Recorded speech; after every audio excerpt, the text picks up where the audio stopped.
สบายดีพ่อแม่พี่น้องอันนี้ก็มอพี่น้องเขาเบิดเนี่ย พี่น้องเวิร์ดพี่น้องเวิร์ดโอ้ยพี่น้องเวิร์ดพี่น้องย่างนี่เป็นร้านเขาตัวนี้ พี่น้องย่างอยู่ย่างอยู่เนาะมาเลยป่าเลยมาเลยเด้อนี่เลี้ยงร้านอยู่บ้านโดยพี่น้องคือเก่าบ้านบ้านบ่าเมืองสุขมาบ้านบ่าเมืองสุขมาเนาะแม่นกับพี่น้องเต็มเบิดนี่เป็นผัวของอันบูผานี่สมัยก่อนได้ผัวสำนอยบ่น้อยแห้งดอกกับบ่น้อยบ่น้อยนึงยืนกันมาเฮิงเลยเนาะเด็กจนได้ลูกเลยหลานโอ้ลูกเป็นหลานทีมเก่าไว้จะตายฆ่ากันด้วยตายฆ่ากันเลยเขาจะสิตายฆ่าเฮาด้วยดอกเขาหน่อยก็เฮาเนาะลูกใช้หลาน18ปีอ่ะเป็นจะได้22ปีบ่แห้บักท่านว่าบักเด้22ปีแล้วเป็นผู้รับเหมาสวนทุเรียนอยู่ใต้พุ่นลูกอ่ะครับว่าน้ำท่วมมันจะขึ้นกดต้นทุเรียนเด้อโอ้คักอยู่ได้ซั่นเนาะกินเป็นทุเรียนจะถึงพุ่นเนาะแม่นอยู่ต้นทุเรี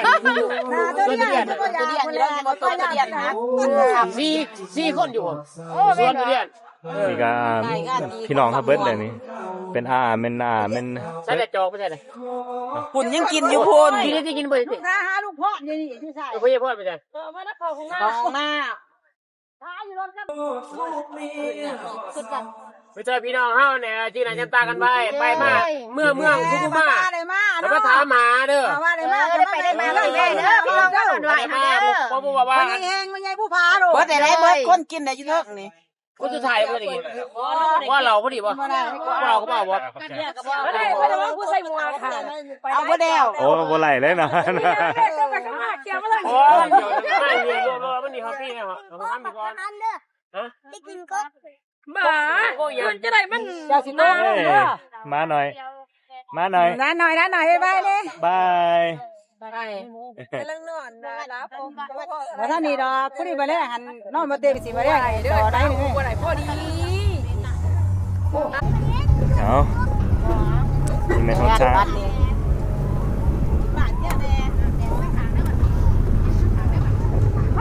เอามาพี่สิซื้อเอามาพี่สิซื้อ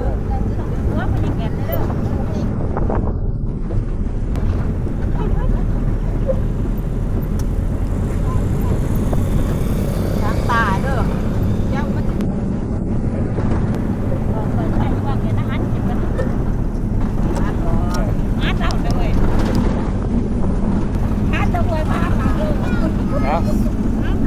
สบายดีครับ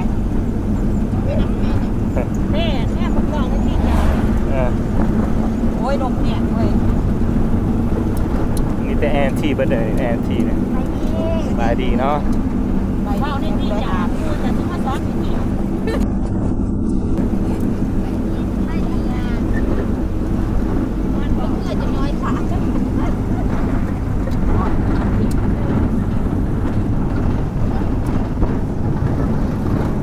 ่เป็นบ้าน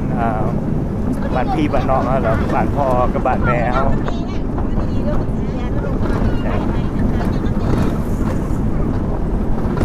บ้านของพ่อเขาบ้านเกิดของพ่อเขา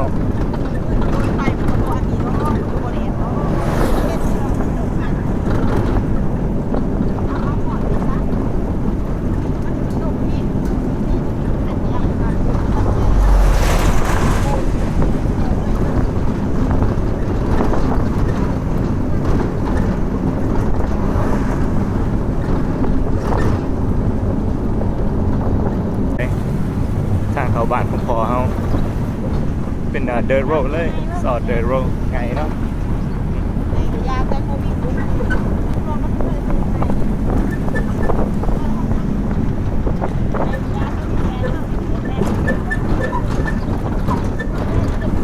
ซื้อแด่ผู้พี่ไอ้พี่ไอ้กับเพื่อพุดมันเพื่อไอ้สีเฮ็ดให้เฮ็ดหน้าบ่เฮ็ดหน้าพี่แล้วเวียกธุรกิจอย่างเฮ็ดจะอะไรของเฮาเฮ็ดที่นี่เฮ็ดหน้ามีแต่หากินบ่แม่นอ๋อขายข้าววะขายยังขายข้าวอ๋อลูกซับขายข้าวเก็บสิอ๋อเรียกไป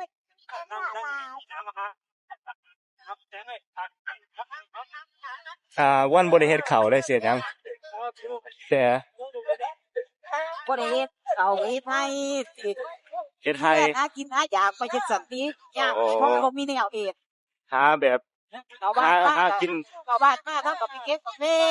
อ๋อไปเก็บอยู่ไส ปากซอง ปากซองเนาะอ๋อไปเก็บที่ปากซอง มันในปากซองจ้ะมันต่อ อ๋อกุดมันแบบ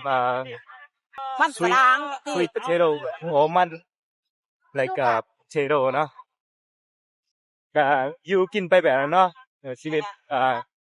ของบ้านเฮาเนาะมันบ่ได้เฮ็ดให้เฮ็ดหน้าไปเก็บกาแฟแล้วก็มาขุดมันแล้วก็หาแมงใหม่กินเนาะหา พูดแล้วก็ปลูกนี่บัด ปลูกอีกบ่ พูดแล้วก็ปลูกแล้วได้เงินหน้า อ๋อมันก็เป็นไซโคมันเนาะ เฮ็ดหน้า เฮ็ดหน้าแล้วก็มาทางหญ้าให้รกหญ้าเขา อ๋อ นี่ แล้ว ก็มีเบียกเลยตลอด ก็มีตลอดเนาะบ่ได้พักบ่ได้พรเลย บ่ได้พัก อ๋อชีวิตแบบนี้เนาะอยู่เมืองลาวเฮาเนาะ ก็บ่เล่าบ่เปลี่ยนเนี่ย ก็ไปอยู่เวียงนี่สิเฮ็ดจังไดก็สิไปอยู่เมืองก็สิไปอยู่เมืองไทยเนี่ยสิเฮ็ดจังได ก็ใส่เฮ็ดหน้าเฮ็ด เป็นงานอีหยังเลยก็ แต่ แล้วแต่ว่า หาอะไร อ๋อเจ้าคันว่าเจ้าสิให้เลือกเมืองไทยหรือเลือกเมืองลาวสิไปอยู่ตัวไหนมันสิม่วนตัวกัน เลือกบ้านเฮาแล้ เนาะอยู่กินธรรมชาติแบบ เฮา เนาะ อยู่ลาวเฮาก็เลือกเมืองลาวแต่ว่าเคยอยู่แหละ โดย หาหยังก็พอ พออยู่พอกินเนาะบ่ได้ทุกข์บ่ได้ยากก็ พอได้กินได้อยากเฮาอยู่ ที่ไทยที่หน้า นี่อยู่พอได้เฮ็ดเออ เด้อพ่อแม่พี่น้องเนาะนี่แถวให้แถวหน้าเลยแถวนี้นะบ่เป็นเขาเกี่ยวเข้าแล้วนี่เกี่ยวแล้วด้วยนะที่จะแถวให้แถวหน้าพี่น้องเฮาเนาะแถวนี้นั่นเบิดเลยกลางบ้านร้อนวายเลยวันเดียวเนี่ยนะ channel ร้อนวายเนาะนี่ก็ทางเขาบ้านอาเฮาสิฮอดบ้านเฮา บ้านเฮาเด้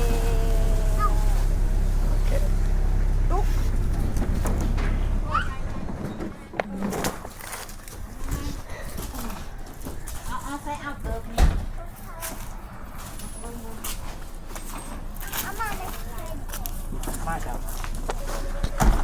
เลยลงหมดกันเลยอันนี้แหละ ใส่หามุกบอลใส่ถุงมัน บ้านอาเฮาอยู่นี่แหละต้นมะม่วงก็ข้างหลังเห็นเด้เนาะ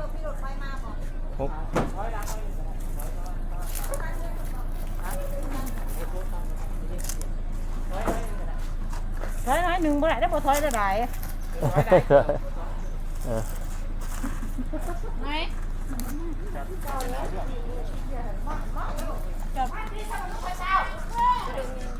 ใช่บ้านตัวนี้เนาะ แย่บ้านนี่แย่ ลุงเล็ดลูกขาวด้วยน่ะ ลูกขาวว่าว่าลูกขาว เพื่อนที่จะไปใส่เราไปใส่บ่ เราอยู่เพื่อนเดียวเราบ่คอยอยู่หรอ ฮะบ่คอยอยู่คนเดียวเราไปเล่นแล้วเหรออ๋อ ไปใส่แดด อ๋อ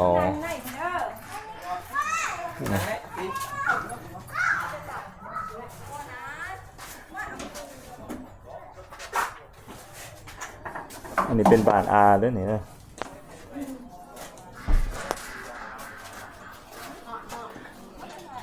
อันนี้ก็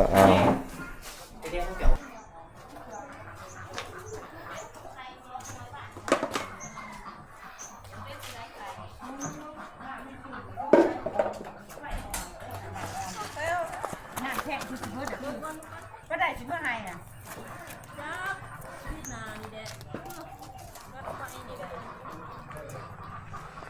เล่นของใหม่คือกันเด้มีจุ่มเขาก็น้ำจะไฟโอ้น้ำจะน้อยได้แข็งอยู่ด้วยออกบ่แห้งแม่นบ่ของแห้งเขาว่าน้ำสิบ่ได้ไปจัก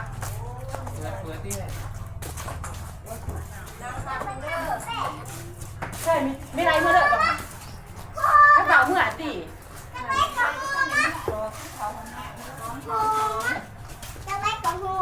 โอ้ยจังไรก็หอม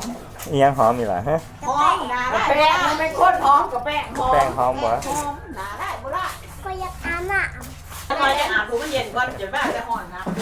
แค่ค่ะมาตั้งให้แน่หรอปากแขนเป็นยา คิดว่าญาติคอย ไม่ญาติยังเลย กินเลือดแม่สมอง โอ้ยอยากได้ยินเด้ โชคบ่ สปากได้ high pressure โอ้ high blood เหรอวะ high blood pressure โอ้ โอ้ระวังดูตุเด้อ กินแป้งนัวอีหยังไร ยัง bao giờ đây น้าบ่าววะ น่ะ lâu เอ้ยบ่น้าบ่าว nhưng cú đèo đấy พอ cười พ่อ đâu เพิ่นดูเพิ่นมาเบิ่งหัน chia phải để cho nói แม่นบ่ đâu tên เอาโอเคเวลาจะได้เจอกัน เป็น เอารถนี่มาเลย high แม blood นแมน đây vâng phao con tay มันจะพี่น้องกันแถวแถวบ้านนี่นะ แมนแหละ พอ อ ครั ย่า บ ไปใส่อย่าไป พอ คิด แท้ซั่น đâyอยู่เลย อันนี้ โอ้แม่นกับพยายามอะไรบ่ พ ให้กิ ยาน ธิมันอยากปีนขึ้นนี่เด้ออยู่ โอ้ย ก็ เขาไปแทกบ่เขาไปต้องไปแทกเด้อ ต้องกวดเบิ่งตลอดนะ ขึ้นสูงเท่าใด อัน บ่แม่นคอยกับบ่มีฮะ มีเบิดอยู่เครื่องกวดเลือดเครื่อง แน่ ความ ดัน ความดัน แย่ อาหารกินคือกันได้เหรอว่า เดี๋ยวอาหารการกินนี่แหละ นัวหลายเกลือแป้งนัว อันนี้เนี่ยตัวเอง มัน เออ มันเมื่อยอดแหละมันก็อยาก อยากกินไปเบิดทุกอย่าง อยากเถาะไปมัก โอ้ยบ่ต้องท้อบ่ต้องท้อ เออบ่ บ่ต้อง อยาก ท้อ เข้าไปเนี่ย ชีวิตต้องสู้ แม่น คือข่อยไปสิแล้วบ่เป็นนั่นก็เป็นหักแต่ว่าเฮาต้องบ่ต้องคิดเนี่ยไรน่ะป้าไว้ทางหลังเฮา มันพ่อเลย อืม แบบอยากปลูกสร้างคันไว้ ป้องกันก็ต้องได้ เออ ต้องลืมนะป้าทุกยิ่งทุกอย่างนะ เอาแต่ชีวิตของตัวเอง เอาชีวิตของตัวเองให้มันรอดแม่นเพราะว่า อัน ไปสิแล้วเฮาก็ได้เท่าเลยเด้ สีเอามีอันระบบ โอ้ยบ่ได้เอาบ่ทันได้เอา เอาแล้วมีแหละเด้มีลูก เออ 4คนนะบ่มีลูก4แล้วเด้อยู่มี สี่ กัน แล้ว ลูกอันเอาพม่าหัน โดยบ่หาใหม่หรอกหาแล้วยังหักเขาอยู่เด้ ไป เจอกันนะ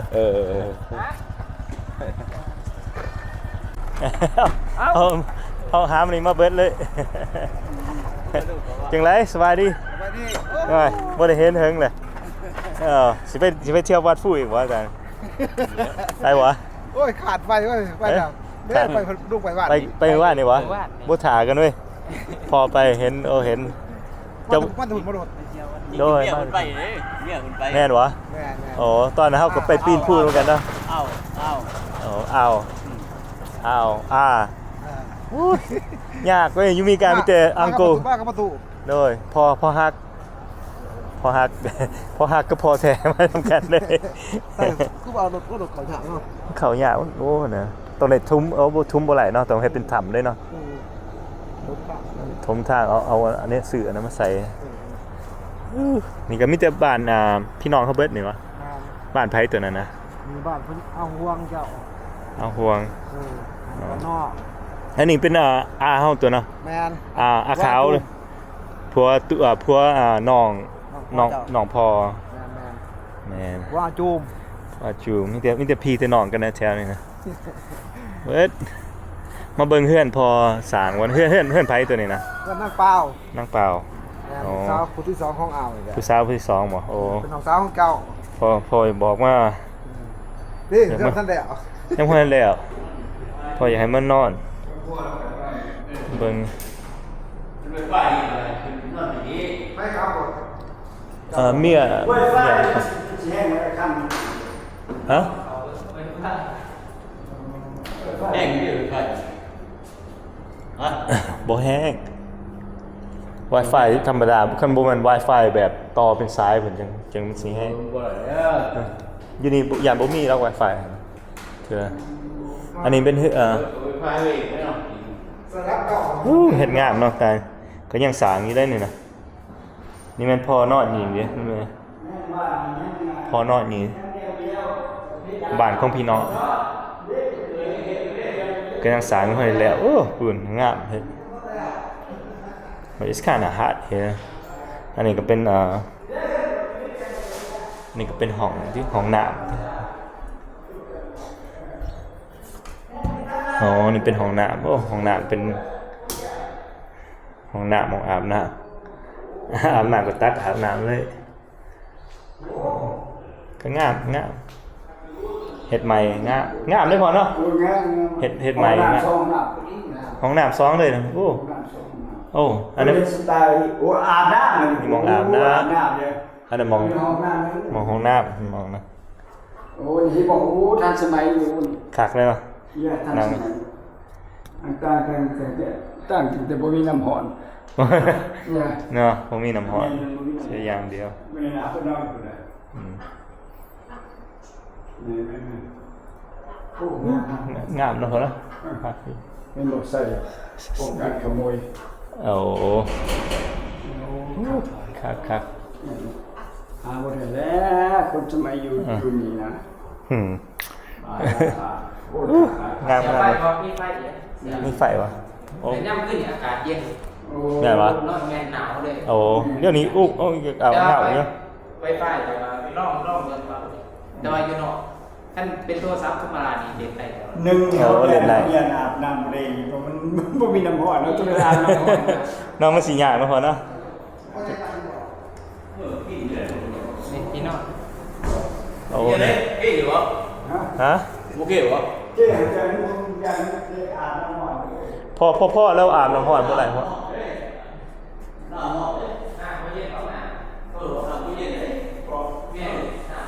อันนี้แม่นห้องนอนอยู่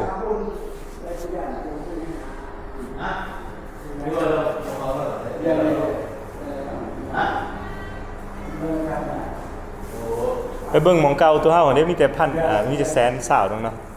ตัวไปอยู่เนาะมันก็มีแอร์มีอ้าวพาไปหั่นเด้เทื่อนึง ขึ้น100,000 แสนสาวขึ้นแสนสาว ก็ตลาดไม่เรียกว่ากินเขาหรือเนาะ เขาขายกันไม่ต้องของเขาล้างบาทนะดูร้ายร้อนแล้วเขาเนาะเขาปัดซอกเขา แม่น โมยอยู่ไฟ ดูวิ่งร้อย ฮะ อยู่ไฟห้อง มันซ่ามันโลกนี้ยังเข้าบ่ไหลได้บ่ อยู่บนนี่บน ก็ต้องมีหั่นแหละมันก็ แต่เพราะมันแต่ว่าเพราะไฟสำหรับอันนี้เป็นก็สำหรับสายเขาบ่แม่น Wi-Fi ในโฟนเฮาใส่ไหลอยู่มันซ่าเขาเฮาสิเฮ็ดโหลดอีหยังมันซ่านะเฮาก็เขายังบ่ไหลมันก็แสนซ่าจังซี่ก็บ่เป็นหยังเลย แล้วก็มันเป็นหนัก ฮะ แล้วก็ดูไว้ก่อน แสนซ่าจักพูดน้อยเดียวบ่ฮู้หลาย เบิ้ลเหรอ ไปเบิ่งพระไปรอเบิ่งแถวนั่นนะครับพ่อเราอาบน้ำเย็นบ่ไหลเราต้องได้อาบน้ำร้อนเราบ่เราก็บ่อยาก วิดีโอมือแรกเขามีเขาบีบ โดยปะเราก็บ่อยากมักปานใดหั่นนะแบบอยู่นำแบบเราอยากมีความสงบของเราหั่นเมียเราก็อยาก ยังหนอตีเนาะ แล้วก็ วิดีโอตกไกลเลยแรกเลย บอกพ่อไป โอเคมือแรกจังหวะเนาะ โดยมื้อแรงสิลงมาแล้วไป ตาบอล ไปหาบอลโอเคพอจังหน่อยมาแล้วพอเด้อ เอาพ่อเพิ่นบ่ จังหน่อยสิมาเลย6:00 นนะเจอกันเด้อเป็นสิมาลกคนไก่ซอยหรอก น้ำคลอง โอ้ยังโอ้ เสียเว้ย กินเมื่อไหร่ได้กินน้ำคลองแล้วโอเคอยู่ กินน้ำคลองเนาะเอาเข้ากับเมื่อพร้อมกันเลยเนาะ โอเคเมื่อน้ำกันละคนมันล้มกันเมื่อเนาะ แม่ มันก็มีความสุขแบบหนึ่งนะไปเห็นโอ้คนนั่นเจะหูจักบ่นี่บ่หูจัก เขาก็ไปดูทางไป แย่ เบิ่งทางเบิ่ง เบิ่งทางเบิ่งอย่างนั้น ทับภาษาแถวบ้านลาวเฮา แม่น ขี่รถมีบ่ได้เห็นหยังจ้ะ โอ้ยโน่แล่นวิดตามสปีดเขาเลยมันก็ รถบางใหญ่แล่นเป็นตะยาน เล เลย ย มันบ่อยากปลอดภัยนะพ่อย่านนะ แม่ เคยขี่แล้วแค่นั้นอันตราย ท างหน่อยๆก็แล่นเล็งโอ้ เขาย่านคนกันเขาแซงกัน แซง เขา กันแม่ ผู้โดยสารเนี่ยเขาตกใจแต่เขานี่บ่สนใจเขาเพียงแต่เขาได้คน เขาก็ขี่มาหลายปีเลยเนาะ แม่นโอ้บัดพลาดก็เอาอย่าง มันก็มีพลาดได้เนาะ รถเมย์น่ะพลาดลูกใดเพราะจริงเรื่องย่ำกลางคืนเนาะ ยังคือเล็ง โอ้ เอาเล็ บั ง ดเฮาเข้ามาคือว่ามันโหดไว้บัดว่าเฮาออกไปคือว่าไก่เจ้าวันนี้นะ ก็ธรรมดาอยู่ แม่นบ่ยังหนทางใหญ่มัน เด้ออกไปวิทย์มุมทางหน้านี่ก็แม่น โอ้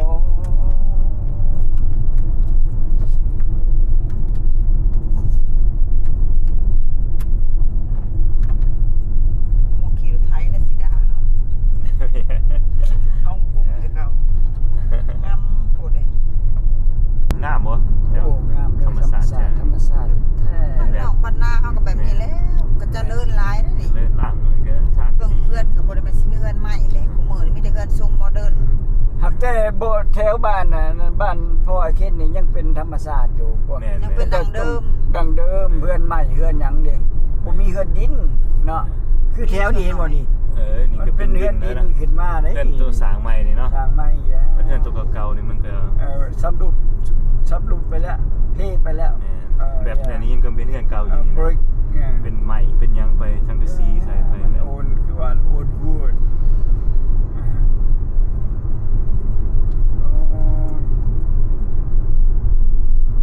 อันนี้มันผู้ตู้ผู้นี่เขาจะบอกผู้ซื้อผู้ยัง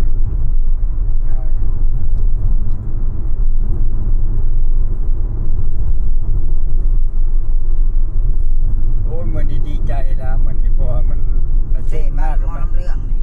บ้านหมอลำเรื่อง มาเจอหัวหน้าวงแน่นอน เออ มาเจอพี่เจอน้องเนาะไม่น้องเจอพี่เจอน้องป้าลุงอาวอาแล้วตั้งแต่เฮา แต่บ่ฮู้กันเลยนะ โดยบ่ฮู้แต่เพิ่นก็มาอธิบายให้เข้าใจกันล่ะ จักสำได้หลายเคสจนได้เป็นพ่อเฒ่า ห้วยแน่นอนเลยบ่ เป็น ของพ่อเจ้าเป็นผู้ใหญ่เด้บ่ เป็นลูก เขาก็ห้องเลยธรรมดาคันห้องพิษเขากินงัวกันบ่ได้แม่ แม่นบ่ว่า เฮาเมื่อบ้านเฮานี่โอ้ยเขาห้องอันน่ะคันเป็นฝ่ายยิ่งเป็นอันนั้นน้อยนี่ก็ห้องปูแหละปูนั่นปูนี่ก็นั่นเฮาก็เป็นร้านคือเห็นบ่นางจันลี่นะแต่ก็ห้องอันนั้นลุงบ่แหละลุงบ่ลุงนั่นลุงนี่ที่จริงเขาอายุแก่กว่าเฮาคือกระเบานะกระเบาว่างนี่ ยังเอิ้นเฮาลูก โอ้เฮา เขาเฒ่า พ่อเฒ่าพาลูกเข้าห้องนะ เขาเอิ้นเด้พ่อเฒ่าแก่น เนี่ยก็ธรรมดาพ่อเฒ่าแก่นเพราะว่าหนึ่งพาลูกเขาเจ้าให้รู้จักว่าพ่อเฒ่าแก่นเป็นไผเป็น ส่วนหลายประเพณีลาวเฮาสิพาลูกเอิ้น พาลูก พาลูกเอิ้นคันเด็กน้อยคันเฮาพาเอิ้นได้แล้วเขาก็เอิ้นอันนั้น แม่น คันเฮาพาแม่เฒ่าเขาก็เอิ้นนำ มันก็รุ่นเขาก็ต้องให้มันถูกต้องแบบนั้นนะรุ่นเขาดิเฮานี่ใหญ่กว่าแล้วบัดนี้พ่อแม่เขาหลังจากเขาก็วิทย์ไปแล้วเขาก็ยังเหลือแต่ลูกหลานเขาก็ห้องว่าโอ้พ่อเฒ่าแก่นเด้อ เขาเฒ่าแก่น พ่อแม่บอกซั่นนี่นะ แม่ พ่อเจ้าเป็นผู้ใหญ่ในวงอันนั้นรุ่นนี้ว่า คือผู้รับขับรถหุ่นได้หั่นเนาะร้านเคยร้าน แม่ เขาร้านเราเป็นร้านเนาะเป็นร้านเคยบ่ ร้านเคย โอ้ร้านก็แย่ แล้วก็ต้องพาลูก พาลูกนะลูกห้องอันนี้พ่อเฒ่าแก่นเด้อสวยพ่อเฒ่าแก่นมาเลยเด้อว่าเรื่องราว เฮาก็ยังบ่อยากเฒ่าเทื่อเนาะ เฮาเนี่ยเฮาก็เซยหักอย่างมันประเภทนี้เด้อลูกประเภทนี้ เทนี่เนาะ เขา ป เป็ ระ น เภ ห ท ลาน นี้ แต่ลูกเราหันเป็นเลนเจ้าละเด้หั่น แม่ ลูกเขาเป็นเลนเจ้าละเด้นะ นั่นแหละบัดนั้นลูกเจ้ามานี่คือนั่นก็ห้องอ้ายโดดแน่น่ะ อ้าย อ้ายนั่นอ้ายนี่แหละลูกเจ้า อ้ายเบิดเนาะ เขาห้องบอกขอโทษนะคือว่าแล้วมันบ้านเฮามันบ่ทันได้นั่นเนาะมันห้องมึงห้องกูไป สิ ซั่น มี น่ะ เขาอยู่บ่เนี่ย เขาดำนาแซง หน้าบ้านเฮามีนาปีกับนาแซงลูก โอ้ ปีนึงเห็นหน้าได้2เทื่อ เฮ็ดได้2เทื่อ แล้วแต่จะมีน้ำ แต่มีน้ำซัพพอร์ตคือยังเท่านั่นเด้เราไปกินข้าวนำมื้อนี้เด้แล้วก็เมื่อดำนาแล้วอ่ะเท่ายังเสือขาวกันนะเอากิน เขาแล้วก็เมื่อดำหน้าเราว่าฝอยหน้าแซงเขาว่าเอาแล้วจังไดน้ำแล้วว่ากระดูดน้ำขึ้นจากน้ำสางนี่แล้วว่าตรงนี้ดิเอาขึ้นจากน้ำสางไปใส่ให้นะเราว่าโหจะแน่ว่าน้ำนี่สางหลายเติบดูดไปใส่จริงๆมันก็บ่งามแล้วบ่เป็นน้ำธรรมชาติคันหน้าแซงนี่มันต้องเป็นน้ำธรรมชาติน้ำชลประทานไปสินะ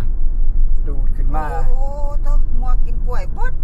เอ้ามันยังกันนะ หั่นปิ้งกล้วยคนบ่อยู่มัว โอ้ยตายครับ อย่าเป็นสระไปเลยพี่กล้วย กินไหม ว้า ง่วงมาลักกล้วย งัวมันรักกล้วยนี่นะ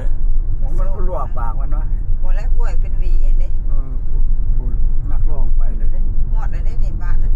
ดอนตลาด ใช่ น้ำเลยเด้ดอนตลาด โอ้ แต่ว่าเขาหลอกอ้อมพุ่น บัด โต ตลาดได้เส้นตลาด พุ่นทางหน้า เอาขี่เลาะไปเรื่อยๆขี่เลาะไปเบิ่ง ไปถามคนเขามีน้ำหอดเอาเนาะถ้าบ่มี โอ้ยเย่ต้องมี ต้อง หนึ่งมันต้องให้มีน้ำร้อนแล้วก็ว่าเฮาเย่ พวกกูมือมันทันสมัยเลยอยู่ใช้เขาก็เห็ดมีเหรอ คันบ่มีเฮาก็บ่เอาแล้วเว้ย เนาะ yes เลี้ยวเบิ่งบ้านพักนั่นแหละ จ้านั่งลูกเขาสิเลี้ยวดอก ลูกไปเลี้ยวมันกลายแล้วเฮา เก็กน้อยสิฮอดแล้วนี่ซะๆเลย แม่นี่ได้เงิน โอ้อันนี้ สิไปหาหม่องบ้านพักเลยแถว มันกำลัง กับอยู่ทั้งรุมกับตลาดทั้งชื่ออะไรอ ต ยู่ ลาดโดนตลาด เดี๋ยว ตลาดโดน ใคร ต ดอ ลาก ด หลอกไปเราว่ามันก่อนจ้อมๆกันอยู่ แปลว่าเกี่ยวไปกี่ว่านะตลาดสามเหลี่ยมเป็นสามเหลี่ยม แม่นเขาก็มาซื้อกินอยู่เนี่ยตอนกลางคืนมันก็มี ตลาด ข้าวปิ้งไก่ปิ้ง ตลาดมัน มี อยู่ เขาว กลาง ตลาด เขาก็เฮ็ดกินแถวนี้ ทุกมือไปใช้มันก็มีหรอกคนผักมันทันสมัยนะ เขาแต่มันพวกที่อันนี้เขาบ่เขาอยากให้พวกคือว่าเฮ็ดห้องบ้านพักนี่นะให้มันเอาใจใส่นี่คืออเมริกานี่ขนาดอันนั้นห้องอันน่ะโมเทลซิกเนาะ โอ้มันก็ยังสะอาดได้ สะอาด โมเทลซิกนี่ก็ได้ มีแต่ไปนอนนั่นแหละคัน ไปนอนแล้วอย่ามันถือกู มัน มู ถือแม่4-50นึง โมเทลซิกไปมันมีทุกบอนแหละสาขาของทั่ว 4-50มันถือเลยอยู่มีกัน ทั่วอเมริกาเนี่ยเดี๋ยวนี้มันก็65หรือว่า$80เนาะเนี่ย ขอบคุณเด้อพ่อแม่พี่น้องที่ได้ตามมามามื้อนี้สิได้หยุดไปก่อน Thanks everybody for following. Catch me in the next video. Like, comment, subscribe. Thanks. Bye.